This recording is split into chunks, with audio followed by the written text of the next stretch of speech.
व्यक्ति को ठग मिला, से पूछे मुझे ठाकुर जी कैसे मिलेंगे, तो इतने में ही सब बोलते मंदिर में चले जाओ, कोई कहता परिक्रमा लगाए आओ, कोई कहता ये कर लो, लेकिन नहीं मिले ठाकुर जी। तो रोता रोता एक गली में पहुंचा, तो वहां से एक ठग आ रहा था, उससे पूछने कि मुझे ठाकुर जी कैसे मिलेंगे।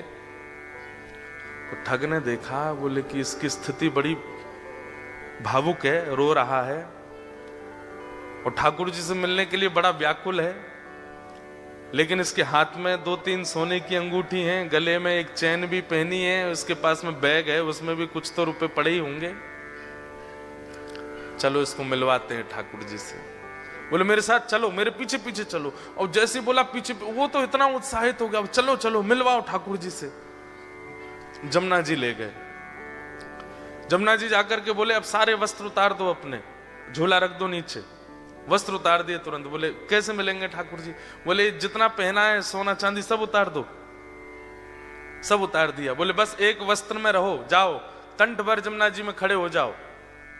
तुरंत चला गया। अब उसको ठंडी कहां लगती है, उसको गर्मी। जिसको ठाकुर जी से मिलने की इच्छा हो उसको फिर बाह्य व्यवहार, फिर जिसको प्रेम हो गया हो ना, उसको ना भूख लगती है, ना प्यास लगती है, ना नींद लगती है, ना ठंड लगती है, ना गर्मी लगती है, कुछ नहीं लगता है।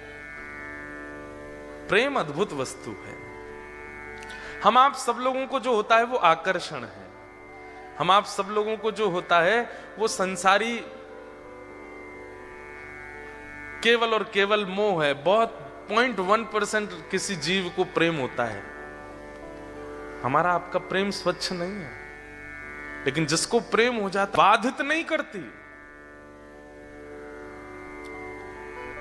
अपने प्रियतम को अगर देखना है तो कितनी भी ठंड पड़ रही हो वो ठंड में जग जाएगा। अपने प्रियतम के लिए भूखा रहना है तो रह लेगा। चला गया, यमुना जी में खड़ा हो गया कंठ भर जल में, और बोले नेत्र बंद कर लो। और नेत्र बंद करके श्री राधा पुकारते रहो। जब तक मैं कहूं नहीं तब तक आंख मत खोलना। जैसे ही ठाकुर जी सामने आएंगे मैं बोलूंगा कि आंख खोलो, तभी खोलना। तुरंत आंख बंद करके खड़ा हो गया।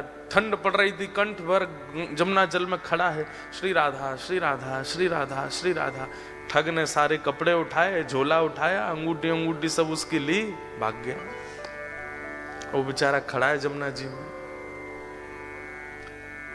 इतने में ही नुकुंज में विराजमान श्री किशोरी जी ठाकुर जी के पास गई। बोले श्याम सुंदर देखो तो एक वैष्णव कितनी ठंड में जमुना जल में खड़ा होकर के मुझे पुकार रहा है।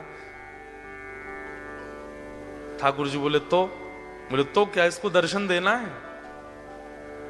ठाकुर जी बोले इसने कोई ऐसा पुण्य तो किया नहीं है, ऐसे कोई इसके भजन साधन तो है नहीं इसको दर्शन। बोले कि आप वो करिए जो हम कह रही हैं, बस इसको दर्शन दे के आओ। देखो कितना बेचारा परेशान हो रहा है। ठाकुर जी बोले ठीक है जाता हूं। इतने में ठाकुर जी प्रकट हो गए और त्रिभंग ललित स्वरूप धारण करके जैसे ठाकुर जी प्रकट हुए वंशी नाद करने लगे। वेणु की ध्वनि जैसी उसके कानों में पड़ी तो वो जोर से बोला श्री राधा श्री। अरे भैया ये वंशी कौन बजा रहा है? श्री राधा श्री राधा श्री राधा। ये चंदन की सुगंधी कहां से आ रही है? श्री राधा श्री राधा। ये अद्भुत तेज जैसा मेरे मुंह पे क्यों पड़ रहा है? अरे भैया ये कौन है सामने? ठाकुर जी बोले जिसको तुम ध्यान कर रहे हो, जिससे तुम मिलना चाहते हो। अरे सब जगह जा के कहते हो श्याम सुंदर से मिला दो, हम तुम्हारे सामने खड़े, चलो नेत्र खोलो। वो बोला आपके बगल में मेरे गुरु जी खड़े, उनसे बुलवाओ। वो अगर बोलेंगे नेत्र खोलो तो ही खोलूंगा।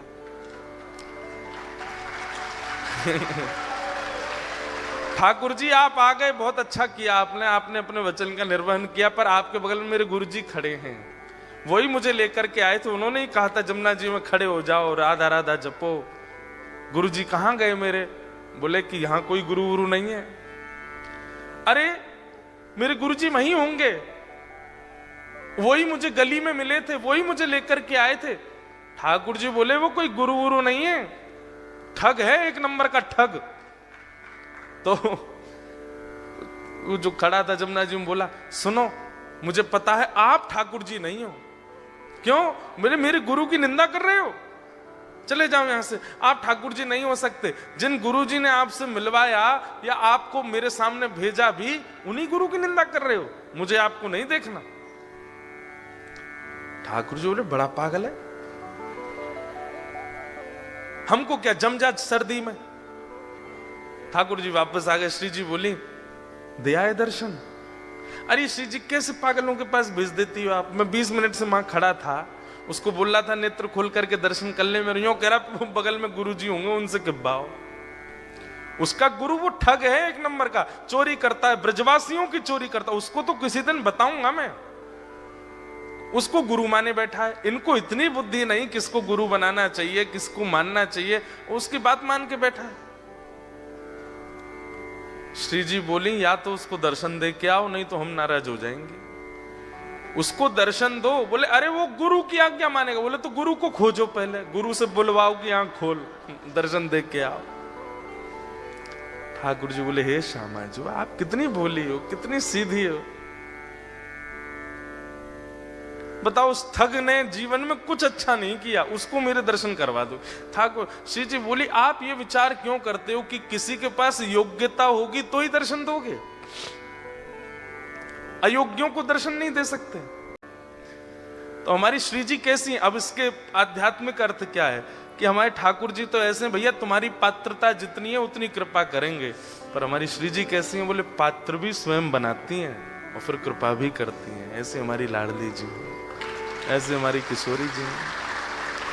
तो श्री राधा रानी बोली जाओ पहले उस ठग को खोजो और उसको लेकर के जमुना जी पर जाओ, वाते किब्बाओ कि लाला आंख खोल, और ये जब आंख खोले तो या दर्शन दे के फिर आओ। ठाकुर जी बोले जा रहा हूं। ठाकुर जी गए। अब ठग को खोज रहे हैं वृंदावन में कहां है। इतने में वो कहीं मिल गया। तो ठाकुर जी जैसे ही पहुंचे आंख पे हाथ धरे, अरे भैया इतनी जोर से रोशनी आ रही है, कौन आयो? इतने में श्री राधा रमन लाल प्रकट हो गए उसके सामने। ठग बोलो आप? बोले मैं नंदन नंदन ब्रजोर चंदन। अरे आप मुझको प्रत्यक्ष दर्शन दे रहे, मैं छू के देख लूं? बोले तेरी पात्रता तो ना लेकिन छू ले। तो छू के देखे, चरण पकड़े, अरे वाह जय हो, बलैया लेवे ठाकुर जी की खूब रोवे। बोले जय जय एक बात कहूं? बोले कहा आज तक मैं यूं ही सोचो करता हूं कि मैंने जीवन में इतने गलत काम किए हैं, इतने गलत काम किए हैं, इतने गलत काम किए कि कभी गंगा जमुना भी मुंह को स्वीकार नहीं करेंगी। लेकिन आज मेरे मन में आई कि मैंने अच्छे काम तो किए जो आप मुंह को मिल रहे हो। ठाकुर जी बोले दारी के तेने कछु अच्छो कियो ना है, वो तो श्री जी की तो पे कृपा है गई है। बोले जय जय कैसे कष्ट दे रहे हो बताओ। बोले चल मेरे संग, वो एक खड़ो करके आयो तू जमुना जी में, वो कंठ पर गंगा जल जमुना जी में खड़ो है मेरे दर्शन को, बातें जाके बोल कि आंख खोल के दर्शन कर, ये किब्बा भी आया हूं तो ते। अच्छा जय जय वहां जानो है क्या जमुना जी? बोले हाँ। बोले एक काम कर दो। बोले का? मेरी पत्नी सोरी बहू को दर्शन दे दो। ठाकुर जी बोले तू चल रहा हो कि नहीं चल रहा? बोले जय जय देख लो, बहू का दर्शन नहीं दोगे तो मैं नहीं जाऊंगा। अब ठाकुर जी को लगे बाया दर्शन नहीं दिए तो श्री जी वहां उल्टो डांटेंगी। सब पूरे परिवार को झड़ा दर्शन करा दिए वाने ठाकुर जी के, और अंत में सबरे अपनी बात मनवा के काम मनवा करके तब बोलो अब चलो। ठाकुर जी बोले जल्दी चल। बोले तू एक बार वाकई आंख खुलवा तो फिर मैं बताऊंगा। जैसे ही पहुंचे ठिठर रहा है, मुख नीला पड़ गया ठंड के कारण, लेकिन आंख नहीं खोली उसने। ठाकुर जी बोले ए देख तेरे सामने फिरते आ गया हूं मैं। बोले आप आ गए, लेकिन पहले मेरे गुरु जी से किब्बाओ कि आंख खोलो। बोले चल इसको बोल, आंख खोलने के लिए बोल। अरे भैया तेरे सामने साक्षात जगत नियंता जगदाधार साक्षात ठाकुर जी खड़े हैं, तू जल्दी नेत्र खोल के दर्शन कर ले। जैसे ही उसने नेत्र खोले, श्याम सुंदर खड़े हैं, मधुर वेणु बजा रहे हैं, त्रिभंग लली हैं, मोर मुकुट पहना है, सुबह से श्रृंगार करके डोल रहे ठाकुर जी मेरे दर्शन करेगो। उसने कही जय जय मैं आपको प्रणाम कर लूं। बोले जल्दी आप प्रणाम करो। बोले गुरु जी से किब्बाओ पहले। बोले इसको बोल मुझे प्रणाम करे। बोले आओ भैया प्रणाम करो। बाहर आकर के उसने प्रणाम किए, फिर गुरुदेव को प्रणाम। ठाकुर जी उस पर इतने रिझ गए, बोले ये गुरु नहीं है, ये महाठग है, ये महाचोर है। लेकिन इसने ये बोल दिया था कि मैं ठाकुर जी से मिलवाऊंगा, तो तेरे में इतना विश्वास आ गया कि इसकी बात को तू पत्थर की लकीर मान के चल रहा है। मैं तोते बहुत प्रसन्न हूं। और ठाकुर जी ने उसको हृदय से लगाया तो दूर खड़ा ठग रो रहा था। बोले जय जय, आप इसको इतना प्रेम क्यों करो? बोले है ही इतना प्रिय। बोले बनाया तो मैंने ना, प्रेमी तो मैंने बनाया, मुझे भी हृदय से लगा लो। ठाकुर जी बोले तू भी आ, और पकड़ करके दोनों को हृदय से लगाया और दोनों को निकुंज लीला में लेकर के गए और वहां श्री जी ने फिर कृपा करी। भगवत दर्शन भैया, सूरदास जी के इस पद को आप अन्यथा मत लिया कीजिए। सूरदास जी स्पष्ट कहते हैं इस कलिकाल में और कोई साधन ही नहीं है, साधन और नाहिया कली में जासो होत निवेरो, भरोसो दृढ़ चरणन केरो। गुरु आज्ञा, भले ही दीक्षा नहीं भी हुई हो आपकी, जिसकी आप कथा सुनते हैं, जिसके आप वचन सुनते हैं, जिसकी आप वाणी सुनते हैं, उनको आप मन से गुरु मान लीजिए और बस उनकी कही गई बात को पालन कर लीजिए। अगर कभी आप कोई रील देख रहे हैं और अचानक से हमारे वृंदावन के पूज्य हमारे प्रेमानंद जी महाराज की आती हैं, कभी किसी महापुरुष की आती है, कभी किसी संत की आती है, आपके सामने वो रील आ गई या वीडियो आ गई और आप 2 मिनट सुनने लगे और उसमें उन्होंने सीधा पहला वर्ड ही यही कहा कि भाई सवेरे 5 बजे उठना चाहिए, बस उसको मान लीजिए, वही चाबी है। आप सत्य बता रहे हैं, इतने सामान्य सी बात भी आप एक आचार्य की मान लेते हैं ना, उसी से ही भगवत भाव प्रकट होने लग जाते हैं चित्त में। देखो इसके पीछे कॉन्सेप्ट क्या है कि अभी आप अपने स्वयं के स्वामी बने हुए हैं, इसलिए आपकी जिम्मेवारी आपके ही हाथ में है। गलत करोगे तो भी आपको भोगना पड़ेगा, अच्छा करोगे तो भी आपको ही मिलेगा, सब कुछ आप अपने स्वामी बने हुए हो।